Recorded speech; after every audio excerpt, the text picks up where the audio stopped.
So this will the whole process. So we have time, like still July and May. Everyone like will start working on this. So we really need to see what are the possibilities, how we can engage our disabled people organizations in it, how we can actively contribute from our personal capacities and our organizations representations. We can talk with UN Women the country level.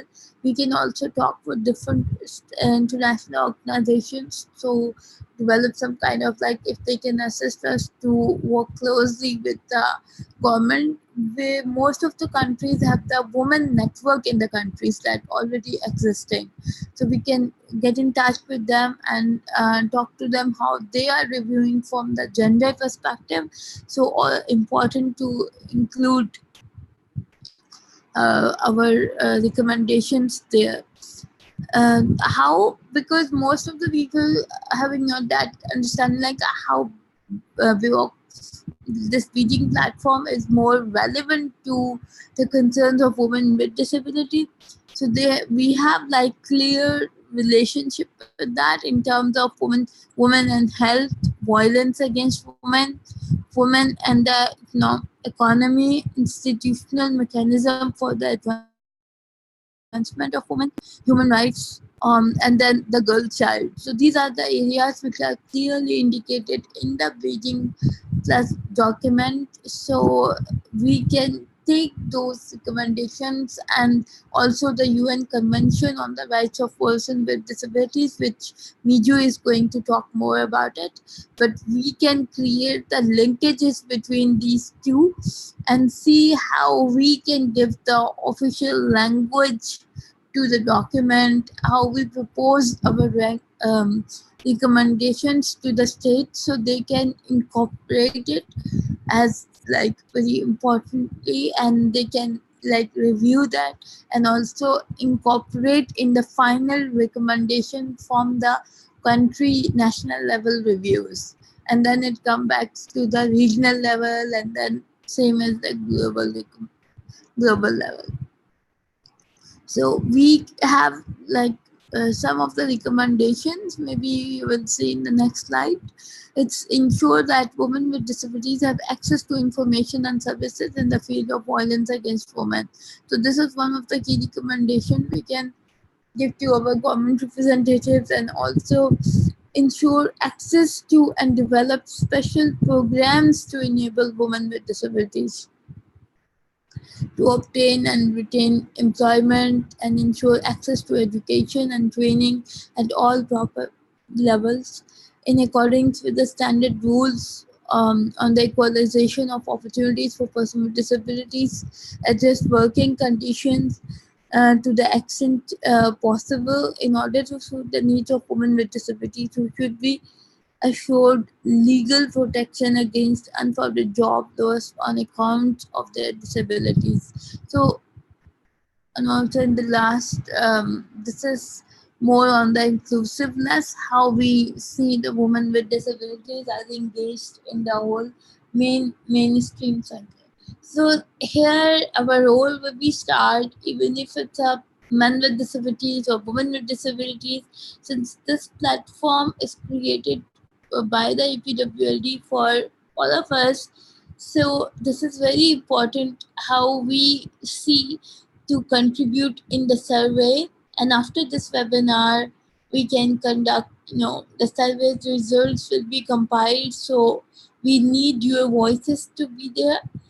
Secondly, talking with your national representatives, the government, the NGOs, the women organizations, and thirdly, continuing pushing this on the UN level.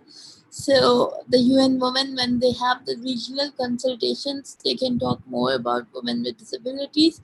And in 2020, when it's in happening in the CSW, so we will do the follow-ups with the recommendations, the suggestion and the final report which will be coming up. So we will continue the process on the country, on the regional and the global level. Thank you so much, and I'm waiting for the questions. So in the end, if you have any questions, Thank you. Thank you, Abia. Thank you so much for that overview. And thank you also for explaining our process from APWLD to try and include the issues of women with disabilities in our submissions as we go about this Beijing review. I especially want to draw attention to the point about the survey that we've prepared. We are going to circulate this survey after the webinar to everybody who has signed up. And I think we can give about 10 days for responses because we really want to prepare a strong report to submit and to bring forward these issues.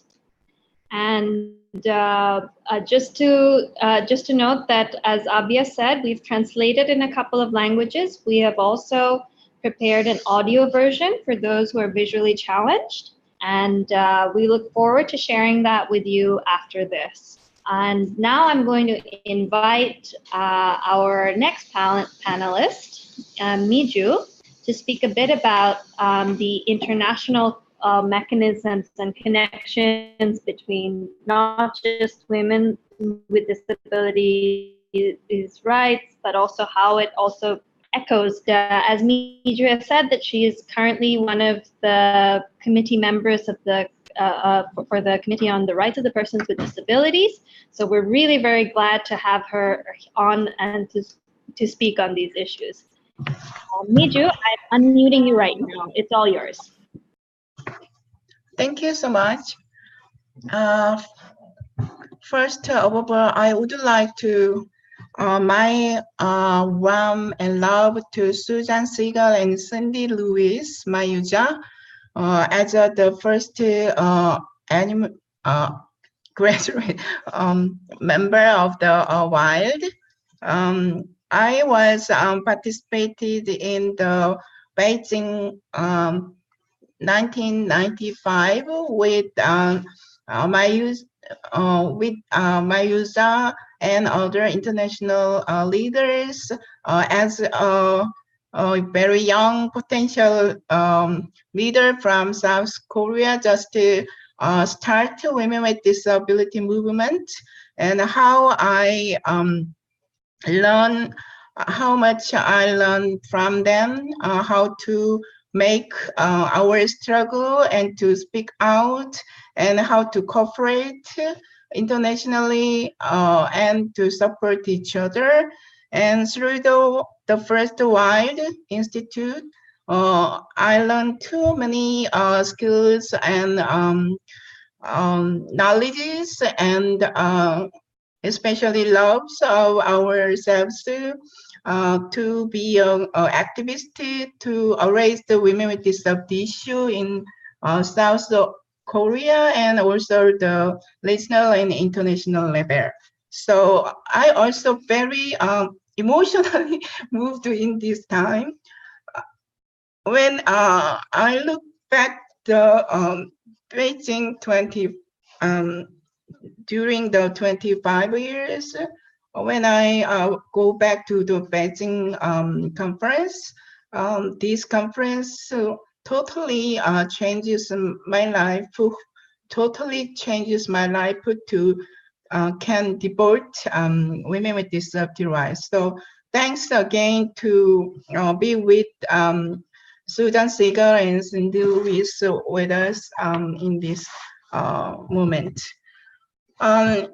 Especially as actually I'm just a new member of the Committee on the Rights of Persons with Disabilities, so I don't know how much I can share my knowledge and experience about the CLPD committee activity, but I will try to explain about CLPD and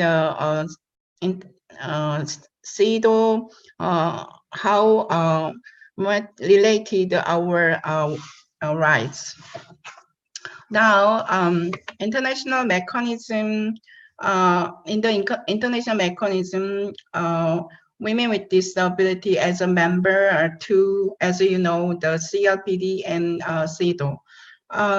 Actually, just 1 years ago, it was just one women with disability member in the committee member. So it broken the gender balance within the committee. So my memory during the 2 years, international women with disability leaders all together can make our power to push the UN to uh,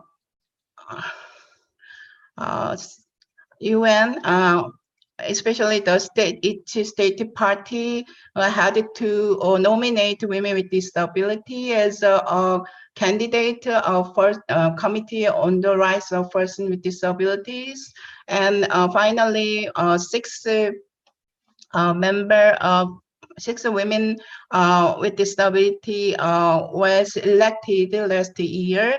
Now there are six women with disability committee member in our committee, and we had just to first session last March to April, but my experience about our activity in the committee was so strong, and these six guys, women with disability, are very strong, and we always try to protect our women with disability issue through the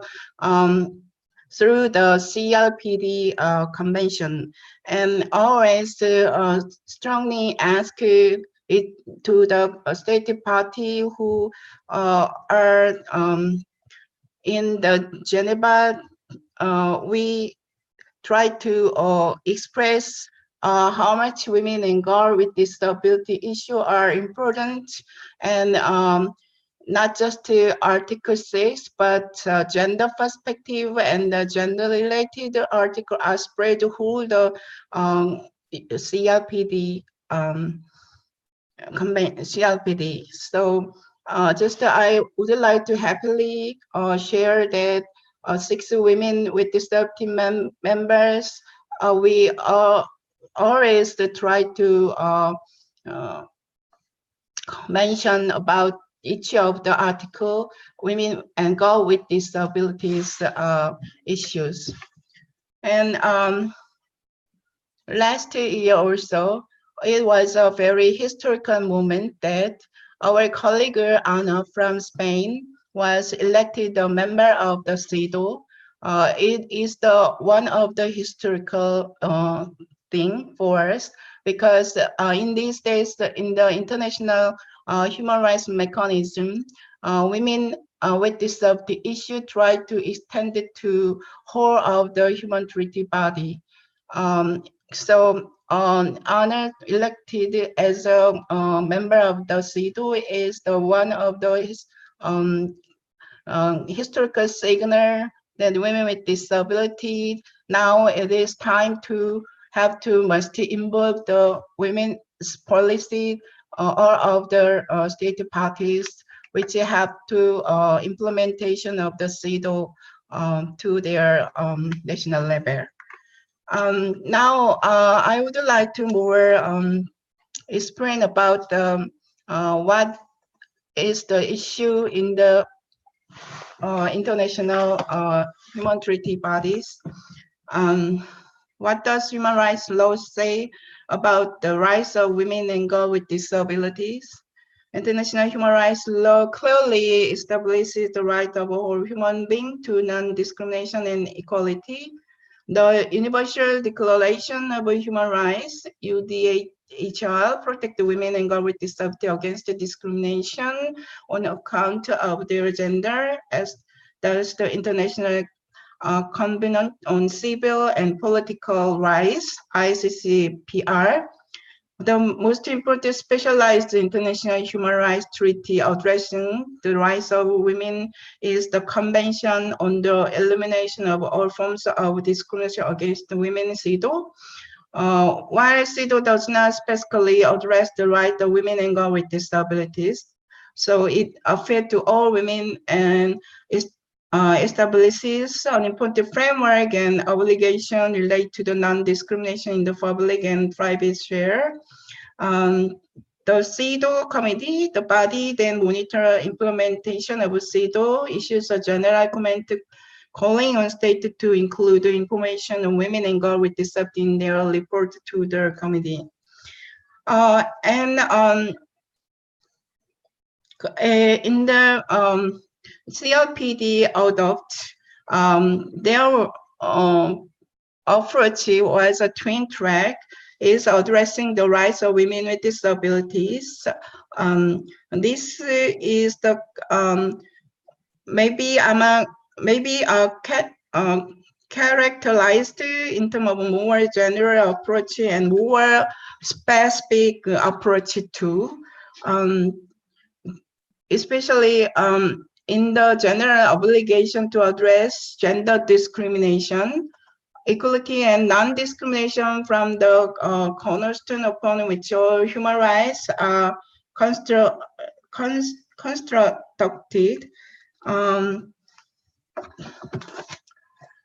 At its core, recognition of human rights means upsetting the notion that all human rights being equal worth and are entitled to respect for their human dignity. So in the CLPD Article 3 General Principle, Section G, provided that equality between men and women is a general principle underlying the entire treaty, CLPD. This statement means that even if a certain provision is silent on the issue of gender equality, the principle of equality still informs the application of a treaty provision. In this way, gender equality applies across the whole CLPD. So when I give the question to the state party during the open dialogue in Geneva, I always stressed this Article 3 general principle, equality between men and women. So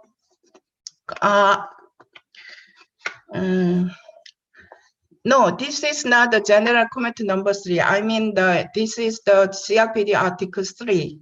And we have also specific article for women with disability as Article 6.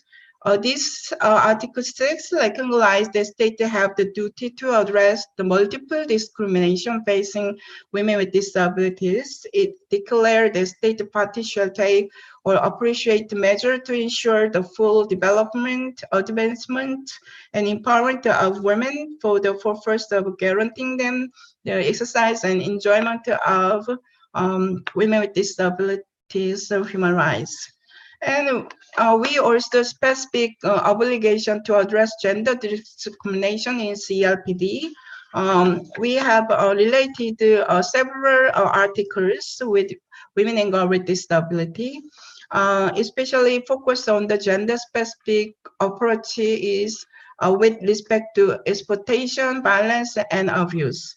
In the Article 16, paragraph 1, the CRPD replied to take all appreciated legislative, administrative, social, education, and other measures, and blah, blah, blah, blah. And in the private sector also, Article 16, second paragraph, CRPD required the state to take appropriate measures to prevent all forms of exploitation, violence, and abuse by ensuring and to earlier appropriate form of gender and age-sensitive assistance and support for persons with disability and their family and caregivers, including through the provision of information and education on how to avoid recognizing and report to instances of exploitation, violence and abuse. It particularly focused on the private sector. And further addressing the state party duty to protect all the fulfill Article 16, 9 paragraph, CRPD provided. I cannot read all of these paragraphs, so if I would like to encourage you to find the CLPD after this meeting. And CLPD strongly asked to the state party, they have a duty to respect, protect, and fulfill obligation related to the rights of women with disabilities. First, obligation to respect to women with disabilities rights. For example, state party may not restrict access to sexual and reproductive health care service for women with disabilities. So they have to keep the rights the retain from must refrain from engaging in any act, custom, or practice that create a barrier to enjoyment of the rights of women and girls with disabilities.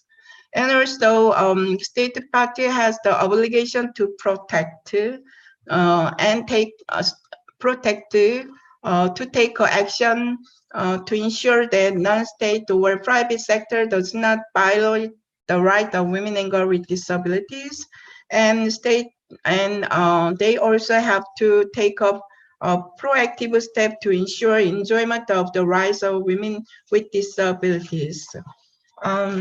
Right, there are many areas in the CLPD strongly uh, ask that a state party to protect women with disability rights as their obligation.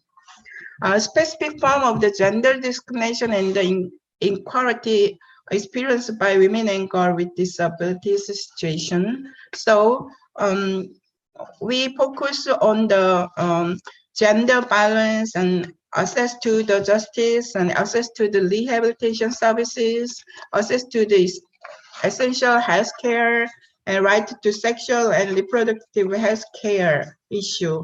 And also, we very much have highly interest about the right to marry and form of family.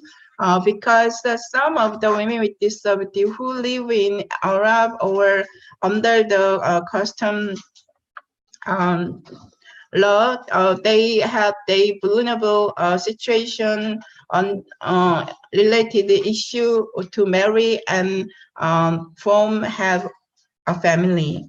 And basically, the women with disabilities rights, we strongly stress the education and literacy ability is most powerful our basic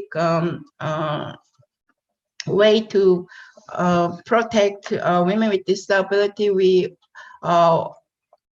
protect ourselves rights by ourselves. So always we consider in the disability policies, especially about the education, we always strongly ask each government to have to equality boy and girl with disability in the education system.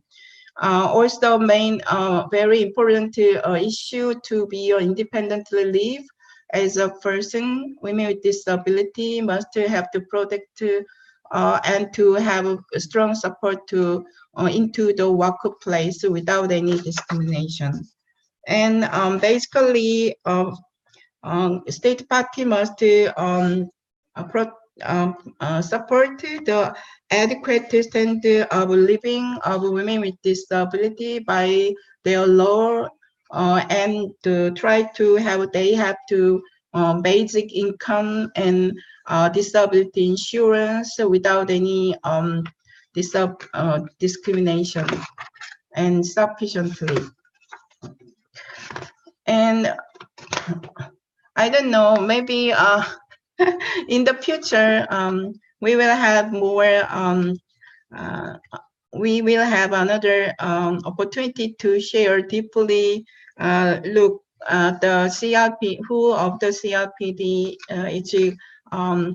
CRPD of article with the women with disabilities eyes, and to can converse to discuss our conversation later more, I hope. And to the special, would you change the slides? Next slides. I would like to mention about the special procedure reporting on person with disability. As you can see, the following UN Special Rapporteur report are relevant to the CLPD Committee, Special Rapporteur on Disability of the Commission for Social Development, Special Rapporteur on the Rights to Education, Special Rapporteur on the rights of everyone to the enjoyment of the highest attainable standard of physical and mental health, special efforts on the rights of persons with disabilities. And I want to, one more added is that the Global Alliance of National Human Rights Institution, they have a disability committee within their organization. So CLPD committee strongly work with the Global Alliance National Human Rights Institution Disability Working Group to help national level human rights institution or commissions try to always strongly monitoring the implementation of CLPD in national level, and work together with a committee to have a raise person with disabilities issue in the human rights mechanism together. Especially, I was elected as a focal point member of CRPD committee to the Global Alliance National Human Rights Institution. So I am Rosemary from Austria, our focal point member. So we were gave the women with disability issue to this Global Alliance National Human Rights Institution Working Group on Disability. So maybe next spring, maybe we will have a global symposium about women and girls with disability with committee and Global Alliance National Human Rights Institution. So we will arrange the women with disability issue through the human rights institutions work. And I would like to more experience about the special rapporteur on the rights of persons with disabilities. My colleague Debandas Agla, she is a very strong women with disability leader from our side.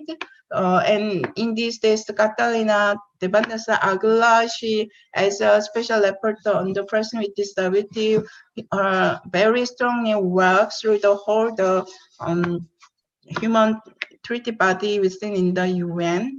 Actually, I don't know. I can well explain about her duty, but according to the her website, I just briefly introduce her work to you.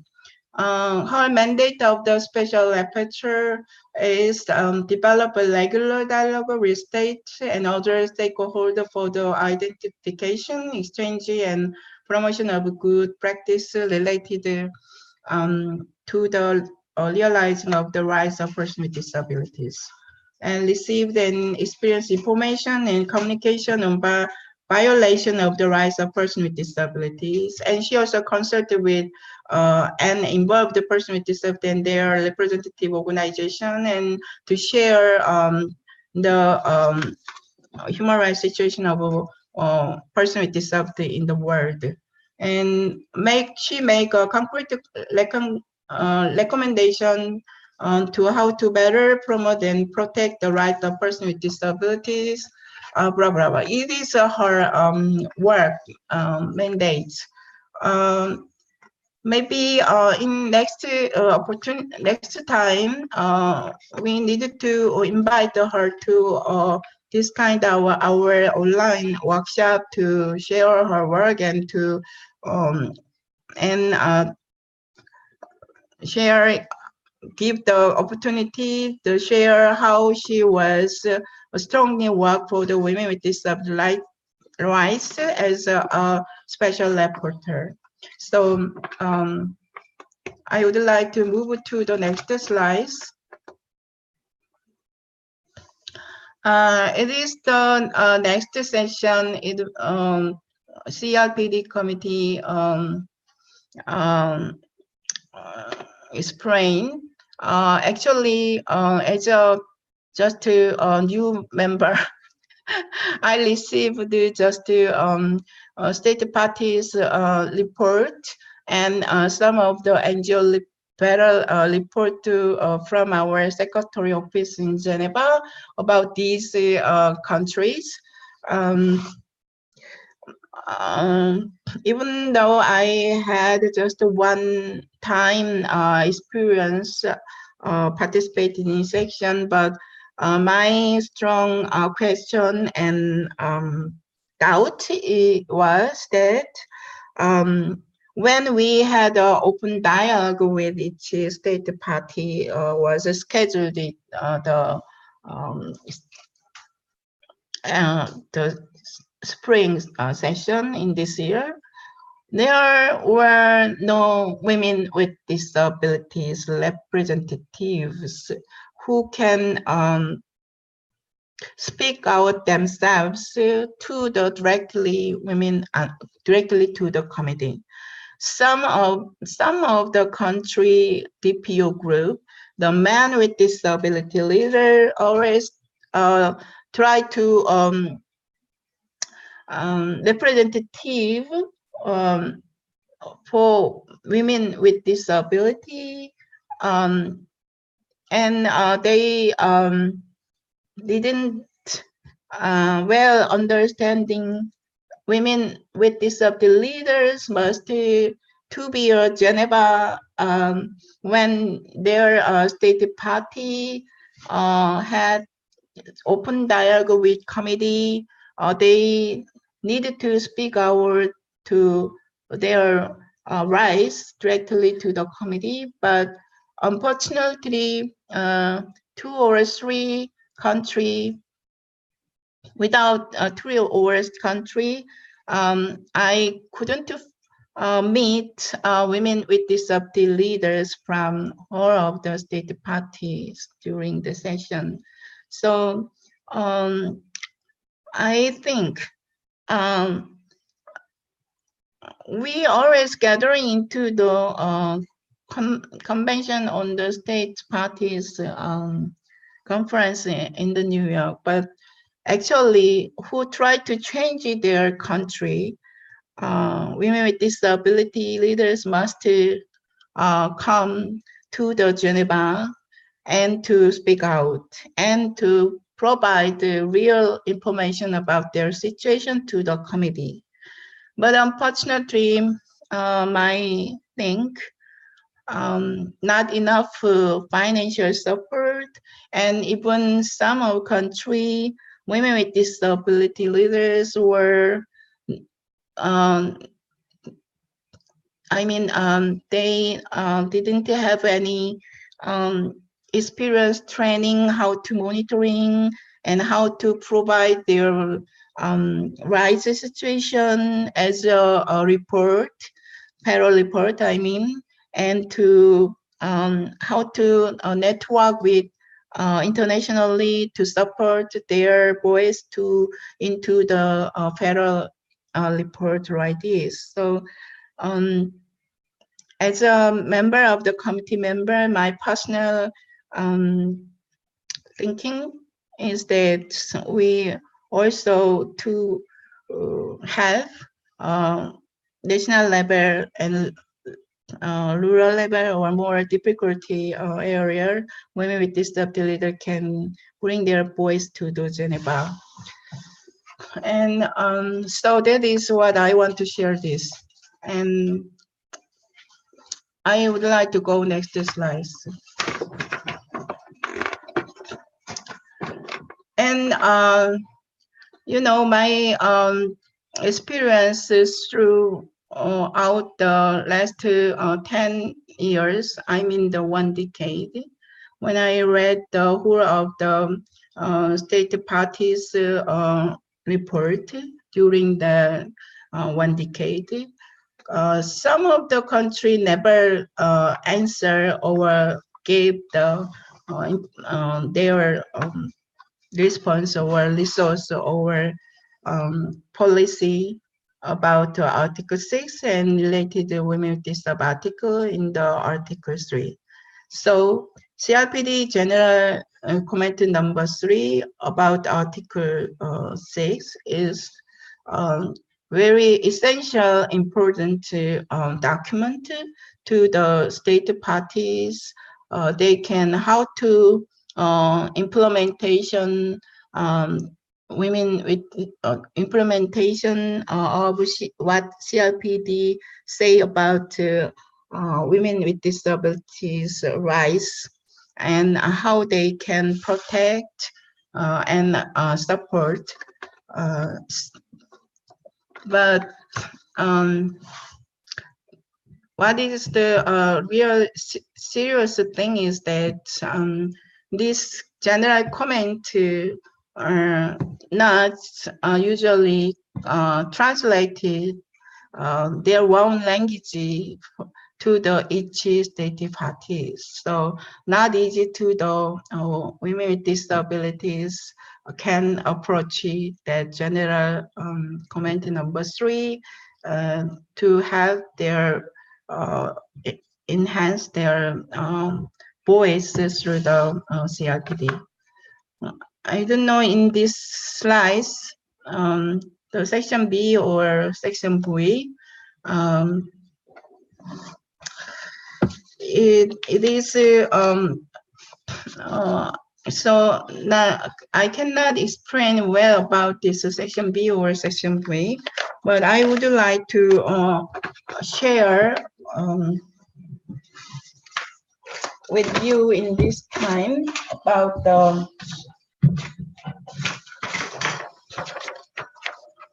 general joint statement by the Committee on the Rights of Persons with Disability and the Committee on the Elimination of Forms of Discrimination Against Women. This joint statement was published 29 August 2018. This joint statement title is Guaranteeing Sexual and Reproductive Health and Rights for All Women, in particular women with disabilities. So in these days, CRPD and CEDAW, these two committees have a joint committee meeting also. So start from this kind of joint statement, but we also work together and try to regularly meeting between two committees. So some of the women's member on CRPD was elected as a joint committee member to the CEDAW. So maybe between two committee activity will be more strong. So anybody who try to send your message to this joint committee, it will be very welcome and helpful to listen your voice to be input women with disability issue to the CEDAW and also to the CRPD together. And related reproductive health and rights and sexual rights, it is crucially most important issue between women and women with disability and women without disabilities. So this issue will be continuously hot for to these two committees. So I will share this joint statement by document file. I will send to the moderator of this workshop. So love to share with you. I don't know. I had a good presentation for you. Just to please understand, I'm just a beginner of the CFPD committee member. So maybe next time I can more good, more share my expertise, professional experience with you, and promise to provide uh, a good new resource or any document or any comment what you want. Thank you Thank, so much, thank you Niju. so much. Too long. I'm so sorry. No, no, not at all. Not at all. I think when we were planning this, we did say that if you want to give more detail, please do, because I think lots of people who are joining appreciate knowing more about these processes from you directly as a Hi. committee member, even if you're new. Thank you. I'm muting you now, Miju. And I just wanted to say that there are a couple of questions that people have used the Q&A option. Whichever one is easier for you, either the chat or the Q&A option, please feel free to put in your questions if you have questions for Susan or Abia or Miju. I would now like to invite one person to give a bit of a response as well as share her overview of her own experiences. And I'm very pleased to introduce Nidhi Goya, who is a disability rights and gender justice activist. She is president of the board of AWID.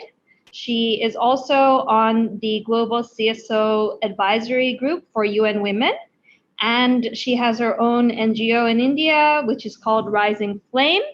If I got anything wrong, Nidhi, please feel free to correct me.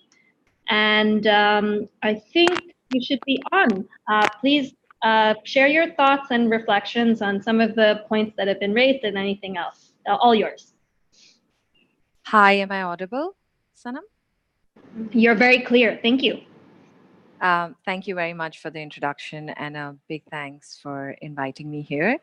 Um, it's indeed a pleasure and a little, challenging to speak after Susan, Abia, and Miju. Um, I've been working for rights of women and girls with disabilities for really nearly a decade now. So I just wanted to summarize some of the key points. It's really difficult, as I'm saying, to summarize what the three of them have said, and there's such rich experience of so many years. But some of the points that stood out and just illustrating some more barriers, challenges, and opportunities through some examples in and trying to keep it brief at the same time will be an effort that I make. Um, just to say from the three previous speakers, the three strong points that come out are women with disabilities in leadership. So really, their voices being heard, and all of us have been talking about amplifying voices of women with disabilities for many, many years and having them in leadership roles, and so that they are in charge of their lives, they are being heard, etc. So I think that was something that was really highlighted, and that cuts across the Beijing platform, cuts across the UNCRPD mechanism. Of course, is the main theme of the Mild Institute that was mentioned. The second piece was around inclusion, and I will mention more. I think Abia brought this more up around inclusion in the women's movement, but also what inclusion meant, etc. What were the barriers to it? And cross movement collaboration was another cross cutting theme. So, just responding to some of these in the next 5 minutes or so, because I'm very conscious that we will be coming to the end of the webinar time. Just to start with one example. Of a country from Asia, because we are focusing on the region right now.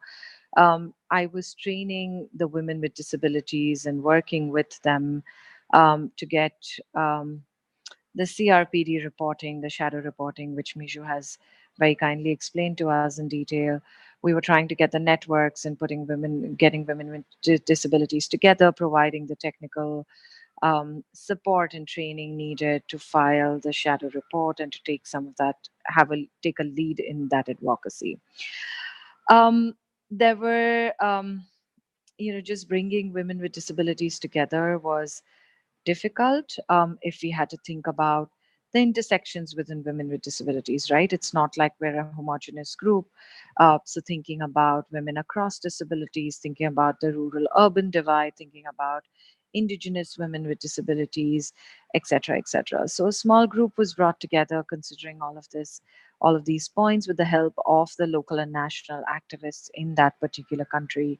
One of the women network was instituted by the National Disability Network, um, and they were on paper two separate networks. And so the Women Network, Women with Disability Network, participated and was very enthusiastic till the second or the third day of the technical support and training meeting. Um, when the question was, how does the report and the data move forward in the pipeline, where the gathered women and us as external support refused to put it through the national persons with disability pipeline. And there was a huge divide and there was an uproar where the Women Network, instituted by the mainstream National Disability Network, refused to work any forward. And the main complaint or the stress was that if we go against the national network, and not taking their permission was seen as going against the national network, um, not allow them to gatekeep, then our access to resources, our access to funding, our access to opportunities in disability spaces would cease. I'm just trying to bring in this context is because we're talking about Beijing Plus 25 and to really review what has changed for women with disabilities, it is very important for us to think of a couple of things: the patriarchy within the disability movement, and the alienation from the other movements. And I am using strong words here because, in many contexts, in many forms, in many ways, we are still alienated from other movements on the basis of cost, on the basis of infrastructure, on the basis of lack of knowledge, ignorance. Accessibility being too expensive, etc. Um, so, just a couple of things to think about in when we're talking about intermovement work. And we say that women with disabilities in the Beijing Plus 25 have one of the key themes that Abia outlined for us here was violence against women. A couple of things that women with disabilities in the current cultural context in Asia Pacific, or even globally in different national and regional and cultural contexts, patriarchy sort of overlays, and women with disabilities go down the ladder in many situations, falling below men with disabilities, falling below women without disabilities, etc. So voices being heard. We Some of the leaders present on the call, the work and the struggles have been to start work really or start raising, building capacities, collecting voices right from the grassroots, and creating that kind of access, which is a multi-layered access and not just disability access. So when we think about access to women with disabilities, we have to think about the patriarchy, so having access to women themselves, thinking about disability and environmental barriers, so thinking about that access, and then thinking about sort of the various other indigenous, rural, cultural, etc. accesses in place, which sound a lot, but which are really not that difficult if we for once set things in motion. Having said that, strong collaboration with the women's rights movement has always been helpful. But when we look at the women's rights movement and we say these are the three or four areas where we have an opportunity, of course, even beyond in the Beijing Plus 25. But when we say women's health, then the question for women with disabilities, and I'm particularly raising some of these, is because we have the opportunity to gather information, put it forward, do some advocacy, again, as outlined in the timeline and the international processes, is when we think about women's health, are we then collaborating enough with the health movement? Within the health movement, are we talking about sexual and reproductive health, challenging some of the stigma around sexuality and sexual health and anything to do with sexual and reproductive health in many cultural and country contexts that we are all from? So collaborating with various movements, even within women's rights. So not bucketing it as one women's rights movement, but then the health rights movements and maybe the women working within the health rights movement, or the feminists, to be precise, working within the health rights movements. Then talking about violence and then looking at a holistic landscape of violence against women, and then talking to actors, again within the women's rights movement, talking to funders funding some of the violence against movement work, and participating in more spaces and conferences. So, advocating, for example, in national policies, in regional plans, etc., around violence against women. So, um, when we talk about girls with disabilities, are we then even taking a step forward to engage with the CRC and thinking about girls with disabilities from that angle? Or would we have to, with the kind of torture, institutionalizations, forced sterilization, forced hysterectomy being some of the key violence and sexuality and health issues, are we then looking at collaborating with more human rights entities? And we know that all the movements that I've outlined have been very slow on their uptake. So it's sort of a collaborative effort. I do not think that all the onus can be only on women with disabilities while we take the lead. It also has to be a movement building perspective. So, really finding allies who could then carry our voice forward. To give a simple example of a global campaign around #MeToo, which was a sexual harassment at workplace, violence against women, a very mainstream global campaign, albeit online. Um, our push or engagement, barring a few women with disabilities, has been very, very limited with the global campaign and vice versa. So the campaigners, the women's rights movement, have not recognized this gap to put forward. And again, it's most, I cannot give a blanket statement of all because that wouldn't be true. So really filling such gaps. Um, Thinking about access and inclusion, and one of the bigger challenges that we've seen, which is a shifting landscape for women with disabilities, is when we say inclusion, it's really, um, to use a politically incorrect word, flirting with the line of inclusion and tokenism. And I think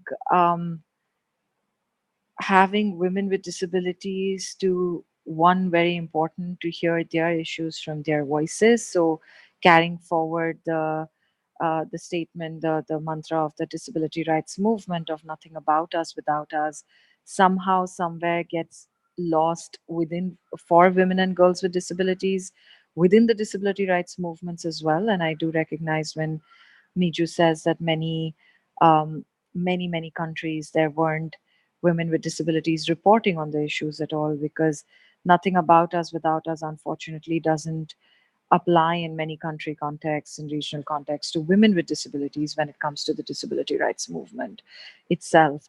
But also, when we talk about inclusion in many spaces, women and girls with disabilities end up being the token voice of. So, for example, we have a joke about with other disabled women, or even caste discrimination, religious discriminated women, or indigenous women, saying, "We are the marginalized voices panel." And what that means and how inclusive or damaging could that approach be? The excuse often is that at least there is an inclusion.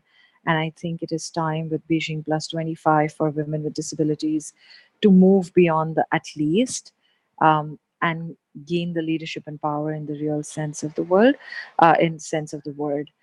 Mm, I have a lot to add, but I just want to end with one thought and there's research available on this, is what we need to advocate for is many a times the sorry, the reasoning is that it's really expensive to think about disability inclusion in women's meetings. We know that resources for women's rights have been really limited, and mapping has been done around that by AVID, by Women's Foundation, many such more people, but really AVID taking the lead. We understand that when there is limited resources and funding isn't enough, including women with disabilities is always a question on the grounds of cost.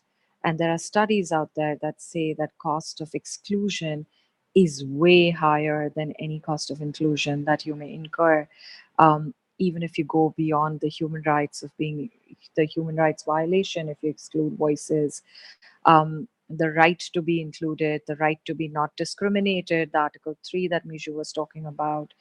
Um, um, I think keeping some of this in mind would be really helpful. Um, I think natural allies of women with disabilities are not just the disability movement.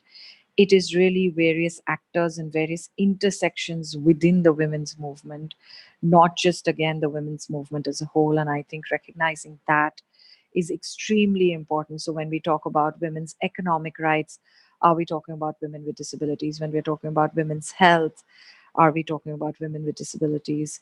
Um, are when we talk about inclusion of indigenous women, are we talking about women with disabilities? Just to give a couple of examples. And access to justice, women's human rights defenders, the list is endless. So I would like to just end with this thought that inclusion, if we slowly sort of move to a landscape where collaborations and intermovement work is a natural way of working and intersectionality is not just a word that we use, and that inclusion doesn't remain an option anymore. I think we will, Beijing Plus 25 has seen significant, smaller, larger, significant changes, but we have a long journey to go in shifting mindsets, in changing contexts. And if inclusion doesn't remain a choice, but it becomes a way of our work and our being in societies, we will make more significant process going forward, changes going forward. Thank you. Thank you so much, Nidhi, for such a rich response. And I will just comment that if we want to strengthen these sort of cross movement moments and really make change possible, there's no reason to be polite. We should be honest about our flaws and where we need to change. So really appreciate all of the rich sort of analysis and perspective that you have shared. So I'm now going to pass on to Marion, my colleague, to just summarize a little bit on some of the questions we've received. And you can keep adding questions in the chat or requests to speak. We're happy to include either of that. Okay, I think we're addressing about 3 questions. Two are coming in from the Q&A box that we have, and another in the chat box. So first was a question from Tika, I think, who had a very, very compact question, broadly, I think, to all of the panelists and particularly to Miju. So maybe I'm going to read the one that's specific to Miju. So she was asking Miju for the specific role that the CRPD committee plays in maybe monitoring the Beijing platform for action, both the implementation as well as the review process, was a question to Miju. Another question to Miju was coming from our colleague Aditi, asking what are the major issues that hinders the access of women with disabilities to reach out to government? In what areas should the civil society and human rights organizations be proactive in addressing and advocating the concerns of women with disabilities? Was a direct question to Miju. And then for everybody else, I think there's a general question, maybe I think not just to the panelists, but maybe all that's in the call, is a question of mobilizing more women with disabilities in the Beijing Plus 25 review conference and discussion, be more effective in pushing for WWD issues and agenda. Second point was also how to advocate at the country level, whether via national consortiums that go into the BPFA review, as well as civil society consultations. The other question that came from the chat box is, I think, addressed to us as APWLD. So I guess I'll read it out and maybe also attempt to respond. I'm sure colleagues can also chip in. Okay, so how can APWLD incorporate or help Nepalese women participate in advocating the status of how either CEDAW or the UNCRPD has been implemented in the region? Yeah. And then, yeah, I think that's it. The rest were comments, and we're happy to see in the questions as well as in the chat boxes that you are happy with how the discussion is going on. So maybe let's pass. We pass on to Miju as well to respond to the two questions. Thank you, Marianne.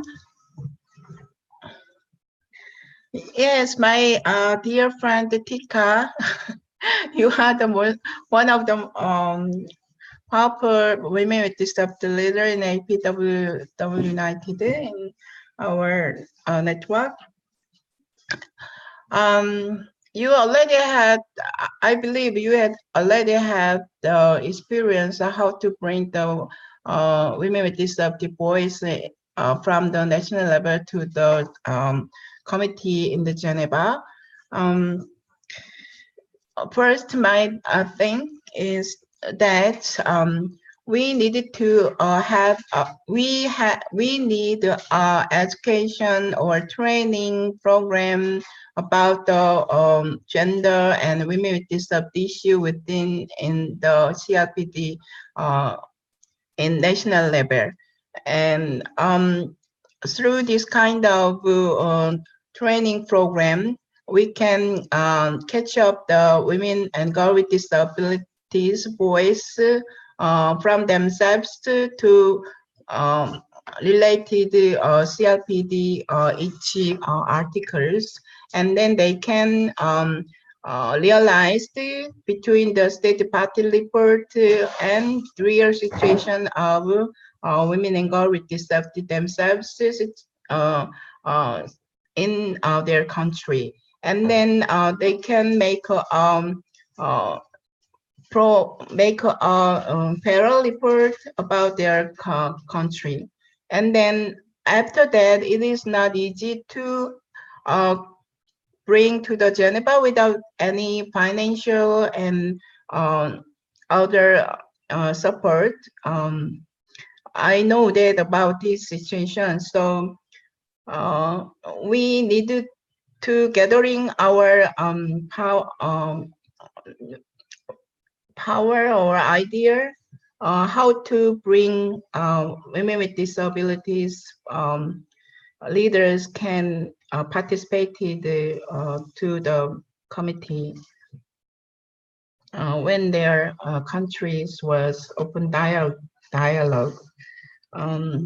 Actually, personally, I don't know about how can make money for support these sisters can be freely in the Geneva, but I believe that now it is time we have to gathering our idea how can solve this situation together. And one of the thinking about that, who had already have experience about to make parallel report about women with disability issue to the committee, needed to share their experience to another countries, sisters with disabilities, and to support them. How can they formulate their issue throughout the CRPD? Let's talk or discuss about issue together further. Actually, I don't know if not now how to give a good perfect answer to Tika, but I believe Tika also already know how can solve this problem together. And Marian, I forgot the second question. Would you tell me again? Hello? Yes. Yeah. Okay, so the other question to you, but I think you somehow responded to it already, because the other question was the major issues that hinders the access of women with disabilities to reach out to their governments. In what Yes. areas should civil society and human rights organizations be proactive in addressing and advocating the concerns of women with disabilities? Yes.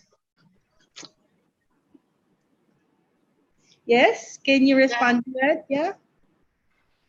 So Uh, initially, Will be my answer is almost the same with the Tika for the Tika, and according to the question from the editor, she gave the question to the Miss Catalina de Bandas Aguilar. So no, no, no. I can give the email address or some information about her. It will, Sorry, just yeah, explain a little bit. Aditi is beside me right now. She actually meant it for you. yeah, I finished it. Yes. Okay. All right. Sorry. Yeah. All right. Thank you, Miju. Maybe we can also hear from Abia on her thoughts on the other questions, particularly on mobilizing more women with disabilities into the different reviews, and possibly access on country level participations. Oh. Abia seems to be offline. I wonder if she's still on somewhere. No? Okay. Well, Maybe we can go. Susan? Yeah. Yeah. Maybe. Okay, so since Abia just dropped off, I wonder, Susan, some of the questions that came up were a little general, but if you also have any reflections since you were the first speaker, you can also share those. Can I pass to you? And I'm unmuting you right now. Okay, thank you. Yeah, this is Susan. Well, thank you for all the information. I think one of the things that I think is important is that we really look at budgets.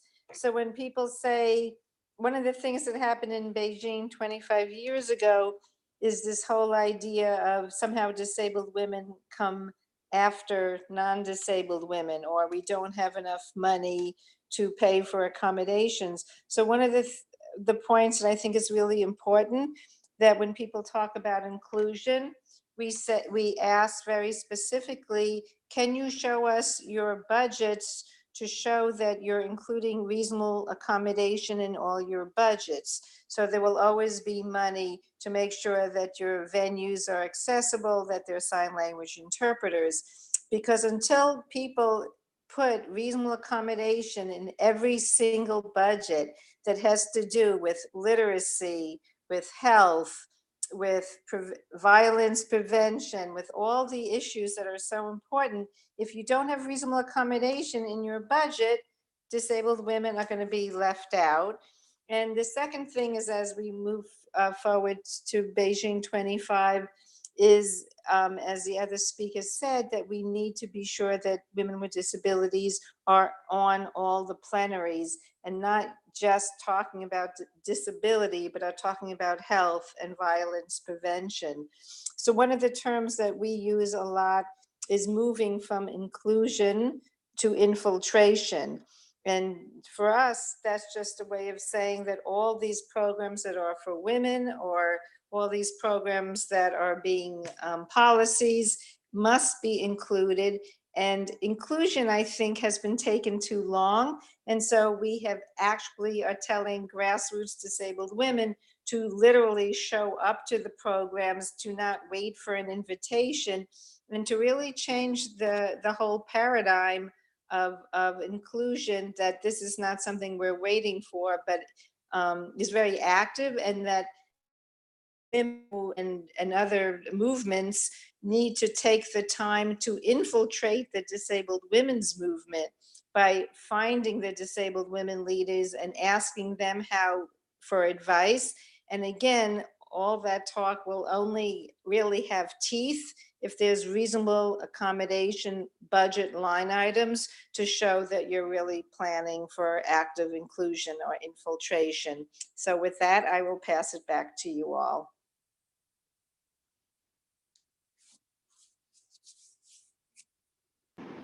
Thank you so much, Susan, for those reflections. And you're absolutely right. We all need to make more of an effort on just some of the basics of at least displaying that we're putting our money towards this issue of inclusivity, and it's not just an idea. I'm going to pass to my colleague Marian to answer one of the questions that was specifically addressed to us at APWLD. Yeah, so let me read back. Sorry. Okay. Let me read back, but I think there was a question to us on how we are actually helping mobile open up spaces, I think at the national level. And I think it was a country specific question. So I think with the work of APWLD, given the membership that we also have with in Nepal itself, and the growing number of members and partners we have that work on women with disabilities, I think the platforms that we provide, or that we are able to facilitate for them, actually cuts across not just the Beijing platform for action, review, but other regional as well as international platforms. So in the past, when it was relevant, especially to women with disabilities, we have mobilized and specifically included women with disabilities back when we were organizing the CSW delegation in 2013 that specifically talked about eliminating violence against women. So that was also when, and I'm sure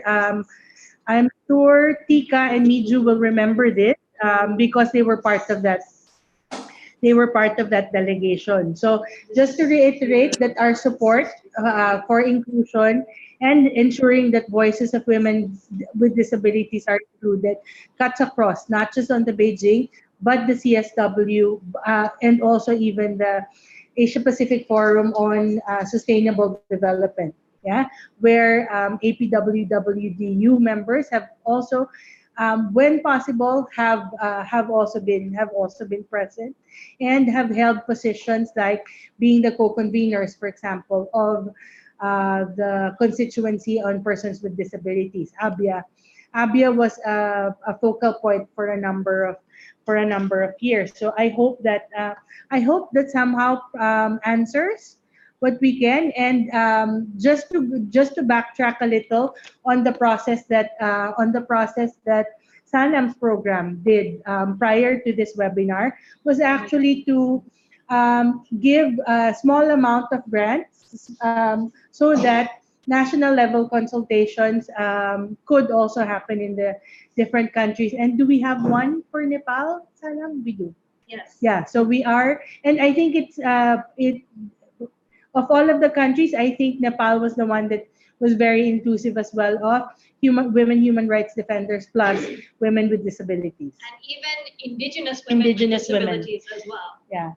So I hope that captures what APWLD does. Thank you, Marian.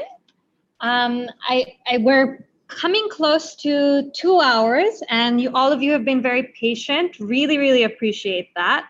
So what I'm going to do is invite our speakers to do a last round of comments. And I would like to start with Nidhi, please. I'm just unmuting you now. The floor is yours. Hi. Thank you so much. And thank you, everyone, for your questions. Just actually missed a point, and one I'd like to take this opportunity and add here. So, one is about data, and we're all really looking forward to the survey forms that APWLD will send us.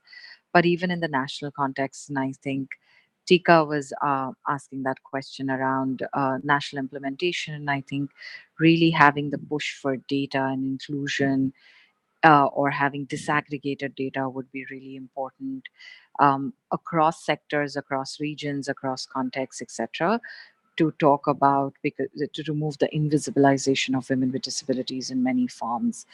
So data is really important, which I wanted to mention before and has got lost. The last comment which I would like to close with is to think about all the things that have been done and move forward with the positivity that we've gathered and the positive momentum.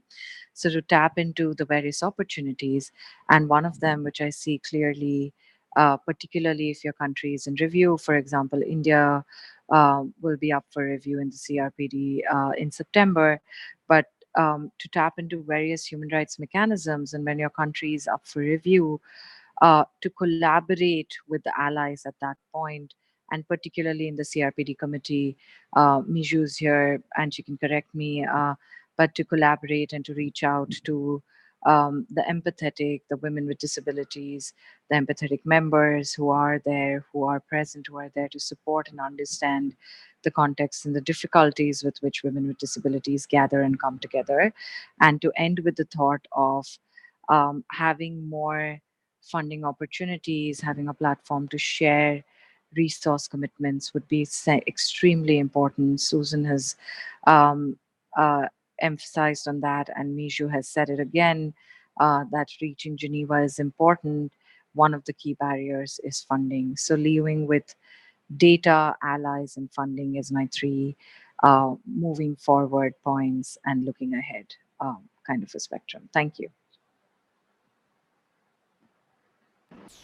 Thank you so much, Nidhi, for those final comments. I am going to go backwards, and perhaps Miju, if you would like to say some last words before we wrap up. I'm unmuting now. Yeah, thank you all of who are here and share your idea and give the question and comment. I missed one point also that we 6 women member in CRPD. We made a women's caucus group within the CRPD committee. So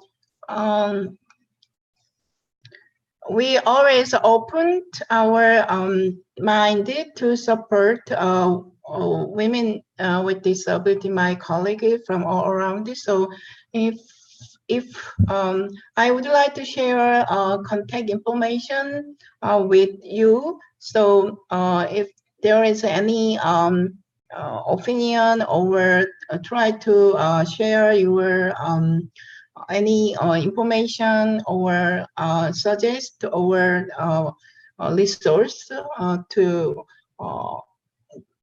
have a good dialogue with your country, we will try to representative and bring your voice as a committee member to your state party. So please, even we face still very many struggle and difficulties financially or the more other difficulties, but but we often so open to you, so send directly to a women's committee member your voice. Let's just start from this point. It is what I want to share. Last comment. Thank you so much. Thank you very much, Miju. And I think everybody appreciates that you're really welcoming and asking for these comments and inputs. I hope everyone agrees on that point. And as I said, we're wrapping up, and I'll just ask. I can't see Abia on. I'm very sorry that we are missing her additional comments and responses. However, we'll jump on, I think, to Susan if you have any last comments or reflections before we wrap up. Susan, I am unmuting you now. The floor is yours. That's great. Well, thank you so much. I guess I'll go back to where I started and say that it's 25 years later, and how wonderful it is that organizations like yourselves, who organizations that are not necessarily disabled women run, are reaching out and including women with disabilities. And thanks to our folks at AWID, who put on such a fabulous conference a few years ago in Brazil. And really want to, I know Abia is not on the call, but a real big hug to Miju for all the fabulous work that you're doing. And I would just want to say that looking back 25 years, hopefully we have all made a difference just by all the amazing women who are on this webinar, who I'm sure every day are working very tirelessly on behalf of disabled women and girls. And I think if we as disabled women leaders really stick together and support each other and work as one strong unit with our sisters and allies in the from other movements as well who are with us, for us it's tonight, I'm very encouraged that we will be able to bring justice and equality to the literally millions of disabled women and girls globally. So I will go to sleep tonight very encouraged, and just want to thank everyone who has been on this webinar. What a privilege it is to be part of it. So thank you. Back to you. Thank you, Susan, for such kind words. And I'm sorry we didn't say it before. Really appreciate you staying up at the evening in your time zone, while most of us in Asia are in morning or afternoon timing. And thanks to others in different time zones as well. So we are wrapping up. I would like to give a few specific thanks to our panelists as well as our participants. I know that you are all in different countries. You all have different levels of connectivity as well as different challenges. So thank you very much for making the effort. I want to warn you that you are all going to get many emails from us. First of all, tomorrow you're going to get an email that has the evaluation form for this webinar. It will ask you just your comments on the webinar, its accessibility level, and that will also help us because this is the first such webinar that APWLD has done. So if you give us feedback on that form, that will also help us improve for the next one that we do. So that's one.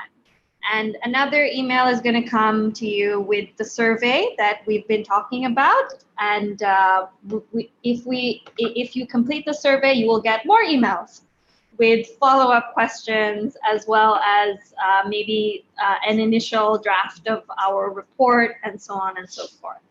We will also, as there is a lot of interest already in how to participate in the meetings that are coming up, that Abia kindly outlined, and the timeline that we also pulled up a little earlier as well. We will also make sure that when the call for applications, the call for workshops, all of these are circulated, we'll make sure that this is shared with you as well.